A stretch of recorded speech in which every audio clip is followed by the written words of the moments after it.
Malam itu, di sebuah rumah yang terletak di kompleks perumahan mewah, Tuan Han tampak sedang duduk bersama istrinya di ruang tamu. Tuan Han adalah seorang pengusaha kaya raya di kota itu, yang terkenal berbudi baik dan suka menolong mereka yang membutuhkan. Demikian juga dengan istrinya. Pasangan ini mempunyai seorang anak yang saat ini sedang kuliah di luar negeri untuk menyelesaikan program masternya. Tuan Han sangat menyayangi putri satu-satunya ini. Dia akan memberikan apa saja untuk menunjang aktivitas anaknya. Hal ini berbeda dengan Nyonya Han yang cenderung mendidik anaknya dengan rasa tanggung jawab dan menghargai suatu proses dan perjuangan seseorang. Tidak seperi biasanya. Malam itu Tuan Han tampak serius berdiskusi dengan istrinya. Tuan Han berkata, "Kita sudah tua dan sudah cukup berjuang mengumpulkan materi. Sekarang ini adalah saat yang tepat untuk memberikan kesempatan kepada Michelle mengelola perusahaan dan kita akan menghabiskan sisa hidup kita di yayasan. Banyak hal yang bisa kita lakukan di sana. Kita bisa lebih banyak menolong orang lain di sana." Nyonya Han terdiam dan kelihatannya sedang berpikir, kemudian dia menjawab, "Apakah Michelle siap untuk menerima tanggung jawab ini? Saya melihat dia masih terlalu manja dan sifat egoisnya belum juga hilang. Perasaan superior dan merasa lebih hebat dari orang lain masih terlihat jelas dari sikap Michelle. Saya merasa belum yakin dia mampu menerima tanggung jawab ini. Dan ini semua adalah salahmu, yang terlalu memanjakan anak menghujani dengan berbagai macam fasilitas dan segala kemudahan-kemudahan." Tuan Han tampak sedih mendengar jawaban istrinya. Kemudian dia berkata, "Dulu saya berpikir, untuk apa kekayaan yang kita kumpulkan ini kalau bukan untuk anak kita? Saya tidak ingin Michelle mengalami hal-hal pahit seperti kita dulu, cukup kita saja yang merasakan pahitnya perjuangan hidup." Nyonya Han yang melihat ujung dari diskusi ini tidak baik, kemudian segera pergi menuju kamarnya dan meninggalkan Tuan Han sendirian di ruang tamu. Setelah menyelesaikan program masternya, Michelle segera pulang ke kotanya. Keluarga Tuan Han tampak gembira menyambut kedatangan Michelle dan segera membuat pesta penyambutan untuk Michelle. Hari berikutnya, Michelle diajak berkeliling perusahaan dan dikenalkan dengan beberapa direktur di perusahaan itu. Beberapa dari direktur itu terlihat mencoba untuk mendapatkan perhatian Michelle. Akhirnya Michelle mendapatkan panggungnya di perusahaan itu dan menjadi pusat perhatian. Tidak jauh dari tempat Michelle berdiri, nampak Nyonya Han yang sedari tadi memperhatikan segala tingkah laku Michelle. Di dalam hatinya Nyonya Han bergumam, rupa-rupanya Michelle belum berubah. Apa yang jadi kekhawatiranku sekarang terbukti. Dan benar saja, tak beberapa lama kemudian Michelle dengan gaya superiornya mulai memerintahkan beberapa orang untuk menyiapkan ruang kerjanya, lengkap dengan semua fasilitas yang dia inginkan. Hari berganti hari, minggu berganti minggu. Michelle semakin menikmati perannya sebagai anak pemilik perusahaan dan egonya semakin besar. Merasa dirinya adalah pewaris tunggal dari perusahaan tersebut dan lulusan dari luar negeri. Michelle semakin otoriter dan tidak mau mendengarkan masukan dari karyawannya. Suka atau tidak suka, semuanya harus berjalan sesuai dengan perintahnya. Suasana perusahaan pun mulai tidak nyaman. Banyak karyawan mulai membicarakan Michelle di belakangnya. Grafik etos kerja karyawan menunjukkan penurunan. Ternyata hal ini tidak lepas dari pantauan Nyonya Han. Segera dia menelepon suaminya dan dengan suara tegas dia berkata, "Kita tidak bisa lagi membiarkan Michelle seperti ini. Michelle harus belajar mengendalikan diri dan menghargai orang lain. Saya akan ajak dia ke kuil untuk belajar tentang hal ini." Tuan Han yang hafal betul dengan karakter istrinya, tanpa banyak berdebat lagi, segera memberikan izin kepada istrinya. Siang itu Nyonya Han dan Michelle sudah berada di sebuah kuil yang terletak di atas bukit. Segera dia mendatangi seorang biksu di sana dan mulai menceritakan masalahnya. "Yang mulia, Michelle ini adalah anak satu-satunya di keluarga kami dan dia adalah calon pewaris tunggal perusahaan kami. Namun rupa-rupanya dia belum siap menerima tanggung jawab ini. Dia belum bisa mengendalikan dirinya, merasa lebih hebat dari orang lain, dan tidak mau mendengarkan orang lain. Bagi dia, semuanya harus berjalan sesuai dengan kehendaknya. Mohon petunjuknya yang mulia. Biksu itu mengambil nafas dalam-dalam dan kemudian dia berkata, "Baiklah, saya akan menceritakan sebuah kisah. Saya berharap kamu bisa mendapatkan pelajaran dari kisah ini. Ingatlah Michelle, di pundakmu nanti ada tanggung jawab besar yang kamu harus jalankan sebaik-baiknya." Dahulu kala ada seorang biksu muda yang sangat rajin dalam praktiknya. Ia meditasi setiap hari dan mengikuti presepsi serta mempelajari kitab-kitab suci.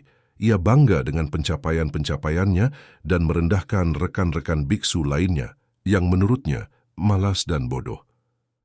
Suatu hari ia memutuskan untuk mengunjungi seorang master Zen terkenal yang tinggal di sebuah kuil terdekat. Ia ingin mengesankan sang master dengan pengetahuannya dan mendapatkan persetujuannya. Ia berjalan ke kuil dan mengetuk pintu.